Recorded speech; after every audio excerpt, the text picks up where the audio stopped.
Hello guys, welcome back to my channel earth mom reactions. मैं हूं ज्योति और welcome है आप सभी का मेरे चैनल में। चैनल में नए हैं तो जल्दी से चैनल को सब्सक्राइब कर दीजिए। वीडियो पसंद आई तो लाइक भी करिए। लाइक करना बहुत ज़्यादा ज़रूरी है और लाइक करने में आप लोगों को कुछ ही सेकंड्स का टाइम लगता है। वीडियो को लाइक कर दीजिए और अगर आप चैनल पे नए हैं तो साथ में आपको बेल का नोटिफिकेशन भी हिट करना है। आपकी स्क्रीन में बिल्कुल साइड में आ रहा होगा ताकि मेरे आने वाली हर वीडियो का नोटिफिकेशन भी आप तक सबसे पहले पहुँच जाए। सो आज का रिएक्शन वीडियो हम लोग बनाने वाले हैं यूट्यूब की लोटा बहू के ऊपर, जिन लोटा बहू के लोटे में इतना कुछ ड्रामा करने के बावजूद भी, इतना नेम फेम होने के बावजूद भी, इतनी मिलियन फ़ैन फॉलोइंग होने के बावजूद भी उनका लोटा खाली का खाली रह गया। तो आज इस चीज़ के बारे में हम लोग डिस्कशन करेंगे और ऑल्सो देवरानी जी ने क्या करारा जवाब दिया है लोटा जेठानी जी को, इस चीज़ के ऊपर भी हम लोग वीडियो में बात करेंगे। आई एम श्योर कि आप लोगों को ये वीडियो बहुत ज़्यादा पसंद आने वाला है, इसीलिए अपनी अपनी कुर्सियों की पेटियाँ बांधिए और बिल्कुल जगह से हिलना मत, बिना स्किप करे हुए एंड तक रिएक्शन वीडियो देखना और उसके बाद फटाक से कमेंट सेक्शन में आके कमेंट भी करना। मैं ये भी नोटिस करती हूँ कि कुछ ऑडियंस तो मेरी इतनी क्यूट है, कभी कभी लगता है कि आप लोगों की नज़र ही उतार लूँ, कि बिना वीडियो देखे हुए ही विद इन 1 मिनट के अंदर ही कमेंट्स करने शुरू कर देती है। मतलब इतना प्यार, ऐसा ना हो कि आपके प्यार के चक्कर में मैं भी सीधा कश्मीर पहुँच जाऊँ और मैं भी वहाँ पे कश्मीर में पहुँच जाऊँ। लेकिन डोंट वरी, मुझे देख के कश्मीर की बर्फ़ पिघलेगी नहीं, क्योंकि वो क्या है ना कि कश्मीर मुझसे जलता नहीं है।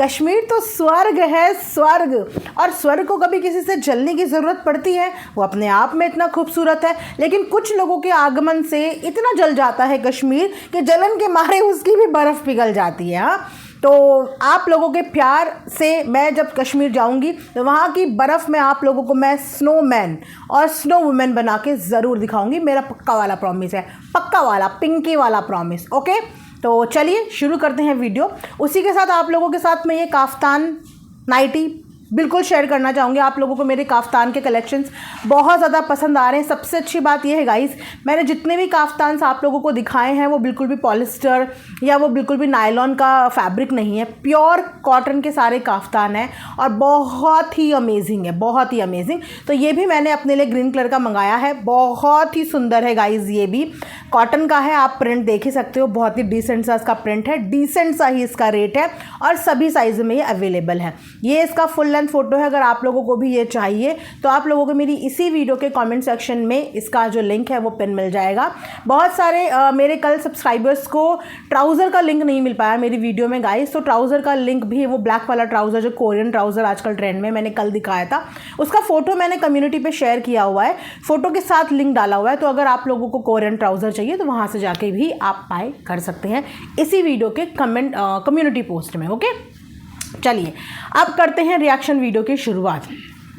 तो हमारी लोटा बहू कल अहंकार का लोटा भर के लेके आई थी यूट्यूब पे। जिस अहंकार के लोटे को वो सोशल मीडिया पे टपकाने की कोशिश कर रही थी, लेकिन हुआ ये कि उस लोटे पे पब्लिक के ना तो एक भी इमोशन गए, ना ही उस लोटे के अंदर व्यूज़ की बरसात हुई। मतलब जो अहंकार का लोटा लेके लोटा बहू आई थी, वो खाली लोटा अहंकार के साथ ही उनको वापस लेके जाना पड़ा, क्योंकि बेसिकली वो लोटा वो लेके इसीलिए आई थी क्योंकि 6 साल के बाद, मतलब शादी के 5-6 साल के बाद उनको ये एहसास हो गया कि मुझे तो मेरा क्रेडिट चाहिए, अब तो मुझे मेरा क्रेडिट चाहिए। जब तक ये पूरा ससुराल उनके साथ इतनी सारी चीज़ें कर चुका था, पास्ट में इतना सब कुछ यहाँ पे चल रहा था, उस बीच में कभी भी हमारी लोटा बहू को ये याद नहीं आया कि ये मेरा क्रेडिट मांगने का सही वक्त है। क्यों ना मैं क्रेडिट अपनी ननद से भी मांग लूँ, क्यों ना मैं क्रेडिट अपनी सास से भी मांग लूँ और क्यों ना मैं क्रेडिट अपने छोटे बाबू से भी मांग लूँ। लेकिन जैसे ही लोटा बहू को ये दिखा कि अरे अरे अरे, मेरी जगह और मेरे हिस्से का प्यार मेरी देवरानी को मिल रहा है, ऐसे कैसे मैं इतनी सेंसिटिव हूँ इतनी सारी चीज़ों को लेके, लेकिन उसके बाद भी मेरा सेंसिटिवपन काम नहीं कर रहा है। मैंने तो देवरानी को बदनाम करने के लिए बकायदा इतनी मुश्किल से इतना टफ वाला ड्रामा क्रिएट करा है उसको बदनाम करने के लिए। मैंने ये तक बोल दिया कि तुम ही वजह हो, तुम नहीं चाहती, तुम ही सब करा रही हो, तुम ही सब चीज़ों के पीछे हो। उसके बावजूद ये ऑडियंस इतनी चालाक हो गई है कि बिल्कुल भी मेरी बात का यकीन नहीं किया। अब मैं क्या करूं, कैसे इस ऑडियंस को मनाऊं? तो चलो मैं अब एक काम करती हूं कि उनकी ईगो पे वार कर करके जैसे हमने उन्हें घर से बाहर तो कर दिया, उस चाल में हम कामयाब तो हो गए, क्योंकि भैया मेरा फेस वैल्यू है, मेरी फैन फॉलोइंग है, तो मेरी जो सासू माँ है वो हम पे जान बारती है, जान प्राण हम पे न्यौछावर करती है। तो जब वो हमारे साथ है तो फिर हमें किस बात की टेंशन है? तो टेंशन हमें बिल्कुल नहीं है। तो हमने सबके साथ और सहयोग से उनको बाहर का रास्ता तो दिखा दिया, लेकिन ये क्या हुआ, हमारा वार हम पे ही उल्टा पड़ गया। हमने सोचा था कि घर से बाहर जाके उनको व्यूज़ के हाहाकार मच जाएंगे, दाने दाने के वो मोहताज हो जाएंगे, नमक रोटी वो लोग चबाएंगे, रोज़ रो रो के वीडियो बनाएंगे। पर ये क्या, उन्होंने तो इतनी हंसी खुशी अपना किचन भी सेटअप कर लिया, हंसी खुशी हमारी देवरानी तो वापस से यूट्यूब पे लौट आई, वापस से हमसे भी ज़ोरदार तरीके से कम बैक कर लिया। और ये पब्लिक हमें प्यार ना देते हुए हमारी देवरानी के पास भागी चली जा रही है। हम ऐसा कैसे होने देंगे? क्योंकि हम किसी से जलते नहीं हैं, ये पूरी दुनिया हमसे जलती है, लेकिन अंदर ही अंदर हम इतने फूक जाते हैं, सबको देख के इतने फूक जाते हैं कि उस फूकने की वजह से आप देख सकते हो कि हमारी बहुत सारी चीज़ें जो हैं वो सही ही नहीं हो पा रही हैं। क्योंकि हम तो फूकते हैं, वो दिखाते नहीं, लेकिन हम जो फूकते हैं वो हम दूसरों के ऊपर डाल देते हैं कि दूसरा तीसरा चौथा सब हमसे फूक रहे हैं। हालांकि हमारे अंदर ऐसा कुछ भी नहीं है कि दुनिया हमसे फूके, लेकिन हमारे अंदर एक चीज़ है, वो है ओवर कॉन्फिडेंस, और हमारे अंदर एक चीज़ है, वो है गलतफहमी। और उस गलतफहमी को पालते पालते आज हमें 5 से 6 साल हो गए, लेकिन लगता है कि अब हमारी गलतफहमी का ये गुब्बारा जो है ये फूटने वाला है। और अब हमें इस बात का एहसास होने वाला है कि भाई हमारी तो फेस की कोई वैल्यू ही नहीं रह गई, हमारी तो बातों की कोई वैल्यू ही नहीं रह गई, यहाँ तक कि हमारे तो आंसुओं को भी कोई वैल्यू नहीं रह गई, हमारे लोटे की भी कोई वैल्यू नहीं रह गई। अब तो हमारी वैल्यू ही ख़त्म होती जा रही है सोशल मीडिया पे। हम इतने फ्रस्ट्रेटेड हो चुके हैं कि वैल्यू ही ख़त्म हो गई हमारी। तो चलो एक बार एक ट्राई हम और कर लेते हैं। तो क्रेडिट मांग लिया, अब क्रेडिट मांग लिया ये सोच के कि चलो भाई हम अपना क्रेडिट मांगेंगे, हम आज अपने हक़ के लिए लड़ेंगे। लेकिन हम उस समय अपने हक़ के लिए नहीं लड़ रहे थे, जिस समय वाकई में हमें अपनी सेल्फ रिस्पेक्ट के लिए खड़ा होना चाहिए था। उस वक्त में हम सिर्फ बैठे हुए इंतज़ार कर रहे थे कि कब जो है कोई हमारे पति को छोड़े और कब हमारा छोड़ा हुआ पति हमारे पास वापस आए। हमने तब अपनी सेल्फ रिस्पेक्ट का बिल्कुल ध्यान नहीं रखा। लेकिन हमारे पेरेंट्स ने हमको बहुत अच्छे संस्कार दिए हैं। हमारी माँ की ज़ुबान आज भी नहीं खुलती है, बहुत क्यूट है हमारे पेरेंट्स, हमारे मायके वाले इतने सीधे हैं, इतने क्यूट हैं। इसीलिए तो हम इतने सीधे हैं, हम इतने क्यूट हैं कि हम ससुराल के अंदर हमें खाना भी नसीब नहीं होता था। मतलब मान गए कि भैया माताजी बहुत पक्की वाली खिलाड़ी हैं। इतना उत्पीड़न किया है माताजी ने अपनी बहुओं के साथ। देखो एक के बाद एक माताजी खुद ही एक्सपोज हो रही हैं।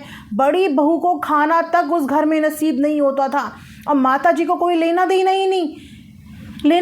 माताजी कभी ये सोचा ही नहीं कि मैं जिस घर की बेटी लेके आ रही हूँ, आज मेरे घर में मेरे इतने सारे कमरे होते हुए, मेरे पास इतना पैसा होते हुए, मेरे घर की बहुएं बिना खाना खाए हुए सो जाया करती थी। उनको रोटी भी नसीब नहीं होती थी, उनके लिए खाने में रोटी कम पड़ जाती थी, और उसके बावजूद माताजी को कोई फ़र्क नहीं पड़ता था। माताजी ने कभी ये एहसान ही नहीं माना अपनी बहुओं का। बताओ, आखिर फाइनली लोटा बहू ने भी माताजी की पोल पट्टी खोल ही दी कि माताजी ने अपनी बहुओं को खाना तक पेट भर के नहीं दिया। पेट भर के सो छोड़ो, भूखे पेट माताजी की बहुएं सोई हैं रात रात, भूखे पेट। उसके बाद इतनी सीधी हमारी लोटा बहू, इतनी सीधी जिनके मुंह से कभी कुछ निकला ही नहीं, लेकिन जैसे ही घर से बाहर निकली हमारी लोटा बहू, जो उत्पात हमारी लोटा बहू ने यूट्यूब पे मचाया, जो उत्पात कि अपने डायलॉग तक फेमस कर दिए चीरने फाड़ने के। मतलब इतना सीधा कोई इंसान हो सकता है कि वो डांटता डूटता नहीं है नॉर्मल, वो तो सीधा खून खराबे पे उतर आता है। इतना सीधा कोई इंसान देखा है आपने आज तक? कोई बहू इतनी सीधी देखी है आपने? कोई जेठानी इतनी सीधी देखी है आपने? कोई बीवी इतनी सीधी देखी है आपने कि जो सिर्फ नॉर्मल बातों से नहीं लड़ती है, वो सीधा खून खराबे पे आती है, सीधा चीरने फाड़ने की बात करती है। यहाँ तक कि सोशल मीडिया के गलियारों में तो खुद ये बात बहुत ज़ोर शोर से फैलाई गई थी कि यहाँ तक कि हमारी इतनी सीधी सादी लोटा बहू पति की छाती पे बैठ कर उसे दबा भी देती है, उसके साथ भी मारपीट करती है। बताओ, इतनी सीधी हमारी लोटा बहू। लोटा बहू की मैं बोलूँ कि सीधे लोगों को तो बिल्कुल लोटा बहू से सीखना चाहिए कि किस तरीके से अपने संस्कार दिखाए जाते हैं।